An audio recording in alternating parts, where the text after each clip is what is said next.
Hello friends, welcome to my YouTube channel अब ज्ञान की दुनिया में। तो चले फ्रेंड्स, तो हम आज इस वीडियो में बात करने वाले हैं बिहार बोर्ड मैट्रिक परीक्षा 2024 हिंदी ऑब्जेक्टिव महत्वपूर्ण प्रश्न। कुल मिलाकर इस वीडियो में 60 प्रश्न है, जो कि अति महत्वपूर्ण प्रश्न है और यहाँ से कोई भी प्रश्न छूटेंगे नहीं, क्योंकि सीधे सीधे यहाँ से ही बिहार बोर्ड में पूछे जाते हैं हिंदी के महत्वपूर्ण प्रश्न।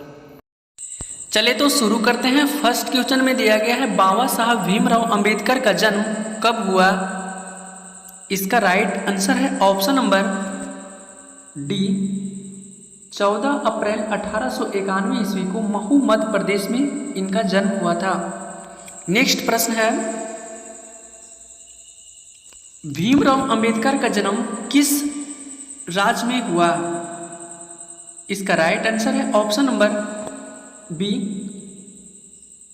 मध्य प्रदेश में भीमराव अंबेडकर का जन्म मध्य प्रदेश में हुआ था। नेक्स्ट प्रश्न है, श्रम विभाजन और जाति प्रथा के लेखक कौन हैं? इसका राइट आंसर है option number C, doctor Bhimrao Ambedkar श्रम विभाजन और जाति प्रथा के लेखक थे। नेक्स्ट प्रश्न है, सभ्य समाज की आवश्यकता क्या है? इसका राइट आंसर है ऑप्शन नंबर ए, श्रम विभाजन। सभ्य समाज की आवश्यकता क्या है? श्रम विभाजन।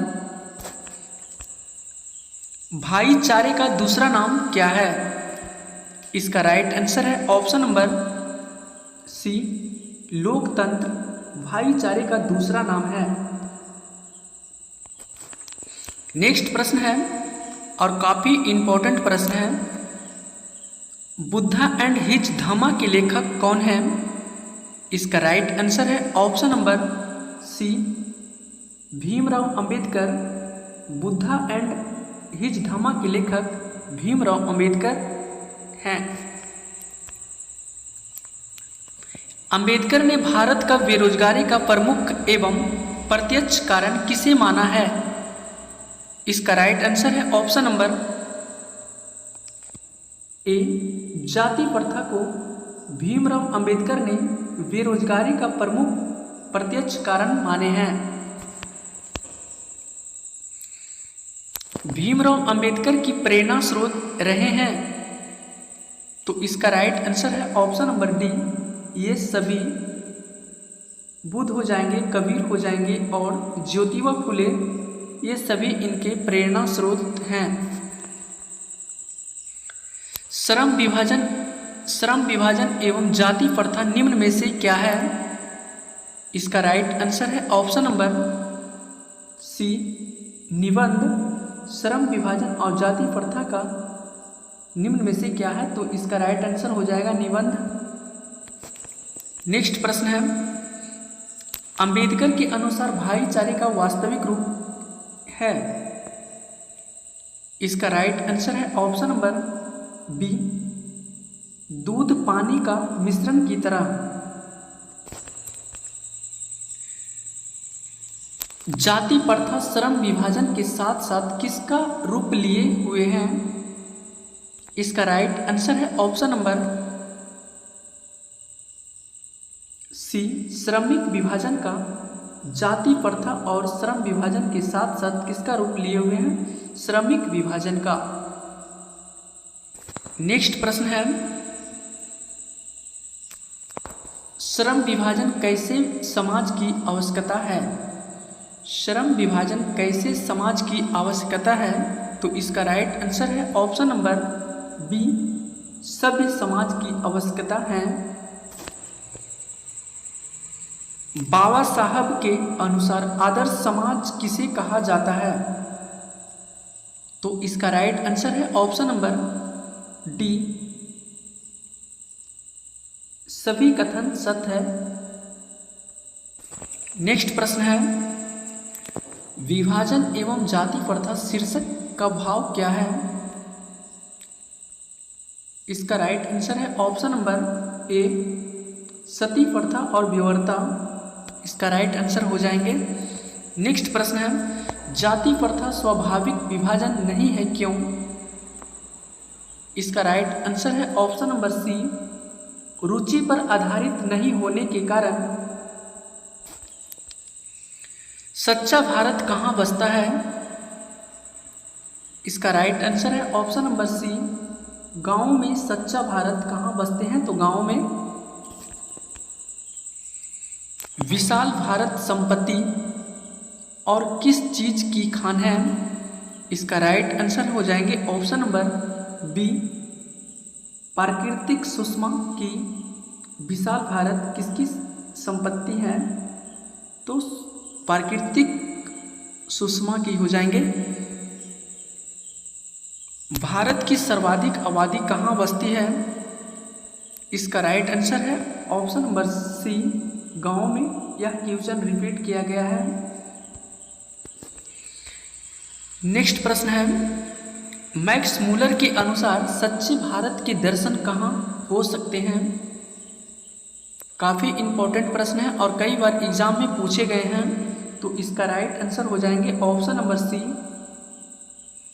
ग्रामीण भारत में। मैक्स मूलर के अनुसार सच्चे भारत की दर्शन कहाँ बसते हैं? तो ग्रामीण भारत में।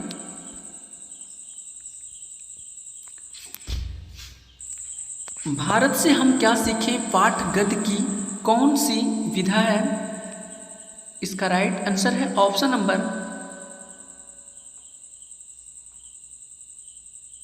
निबंध हो जाएंगे। नेक्स्ट है, मैक्स मूलर को किसने वेदांतियों का वेदांती कहा? इसका राइट आंसर है ऑप्शन नंबर ए, विवेकानंद ने मैक्स मूलर को वेदांतियों का वेदांती कहे थे। मैक्स मूलर कौन थे? इसका राइट आंसर है ऑप्शन नंबर डी, उपरोक्त सभी भारत भक्त थे, संस्कृति अनुरागी भी थे और वेदों के प्रति अगाध अवस्था रखने वाले। इसका राइट हो जाएंगे सभी। भारत से हम क्या सीखें भाषण का हिंदी रूपांतरण किसने किया? इसका राइट आंसर है ऑप्शन नंबर सी हो जाएंगे, डॉक्टर भवानी शंकर त्रिवेणी। भारत में प्राचीन काल में स्थानीय शासन की कौन सी प्रणाली प्रचलित थी? काफ़ी इम्पोर्टेंट प्रश्न है और कई बार पूछे गए हैं। तो इसका राइट आंसर हो जाएंगे ऑप्शन नंबर ए, स्थानीय शासन। फ्रेडरिक मैक्स मूलर किस पाठ के रचयिता हैं?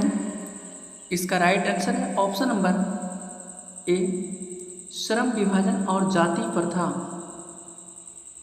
नहीं, इसका राइट आंसर हो जाएंगे ऑप्शन नंबर सी हो जाएंगे, हम भारत से क्या सीखें।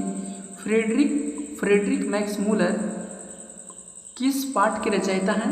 तो इसका राइट आंसर हो जाएंगे, हम भारत से क्या सीखें। इसका राइट आंसर है ऑप्शन नंबर सी। नेक्स्ट प्रश्न है, मैक्स मूलर ने कालिदास के किस पुस्तक को जर्मन में अनुवाद किया? इसका राइट आंसर है ऑप्शन नंबर बी, मेघदूत को मैक्स मूलर ने, कालिदास के पुस्तक हैं मेघदूत, यह किसके द्वारा लिखे गए हैं? तो कालिदास के द्वारा। यह पुस्तक को मैक्स मूलर ने जर्मन भाषा में अनुवाद किए थे। नेक्स्ट प्रश्न है, मैक्स मूलर कहाँ के रहने वाले थे? तो इसका राइट आंसर है ऑप्शन नंबर बी, जर्मनी की मैक्स मूलर रहने वाले थे। नेक्स्ट प्रश्न है,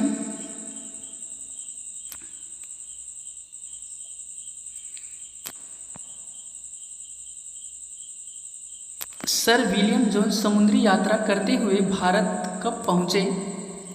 इसका राइट आंसर है ऑप्शन नंबर बी, 1783 ईस्वी को सर विलियम जोन्स समुद्री यात्रा करते हुए भारत 1783 ईस्वी को पहुंचे थे।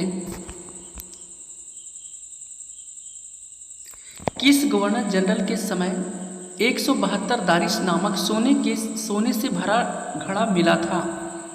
इसका राइट आंसर है ऑप्शन नंबर डी हो जाएंगे, option number D, Lord Warren Hastings के शासनकाल में 172 दारिस सोने से भरा घड़ा मिला था। हैकर्स एक थे, तो इसका राइट आंसर है ऑप्शन नंबर सी, वनस्पति वैज्ञानिक थे। हैकर्स क्या थे? वनस्पति वैज्ञानिक थे। तो नेक्स्ट प्रश्न है, पारसियों का धर्म का क्या नाम है? तो इसका राइट आंसर है ऑप्शन नंबर सी,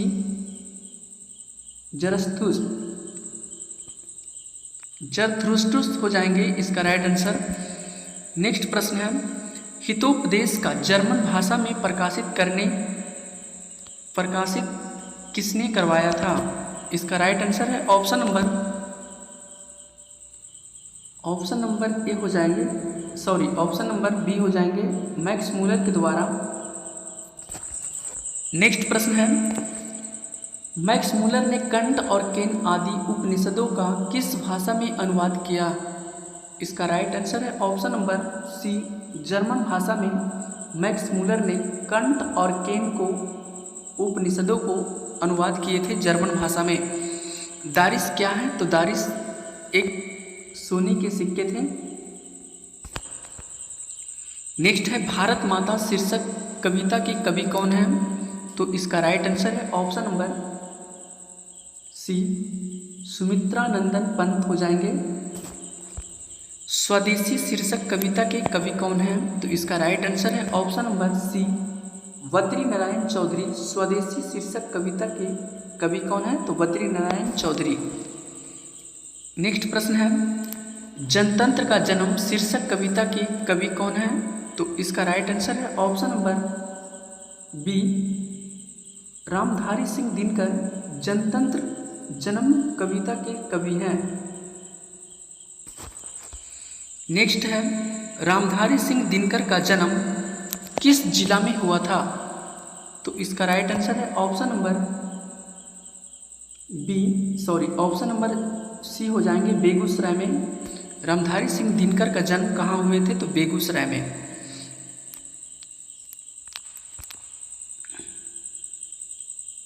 कवि के अनुसार सोने का ताज पहनकर इठला रही है। इसका राइट आंसर है ऑप्शन नंबर सी, देश की मिट्टी। कवि के अनुसार सोने की ताज पहनकर इठला रही है कौन? तो इसका राइट आंसर हो जाएंगे देश की मिट्टी। नेक्स्ट प्रश्न है, कवि दिनकर किसके लिए सिंहासन खाली रखने की बात करती थी? इसका राइट आंसर है ऑप्शन नंबर ए हो जाएंगे, जनता के लिए। कवि दिनकर सिंहासन खाली रखने की बात करते थे, तो किन के लिए? तो जनता के लिए। इस वीडियो का लास्ट प्रश्न है, कवि के अनुसार जनतंत्र के देवता कौन है? इस प्रश्न का राइट आंसर हो जाएंगे ऑप्शन नंबर सी, किसान और मजदूर। कवि के अनुसार जनतंत्र के देवता कौन है? तो किसान और मजदूर। चले तो आज की वीडियो समाप्त होती है, नेक्स्ट वीडियो में फिर मिलेंगे। Thank you.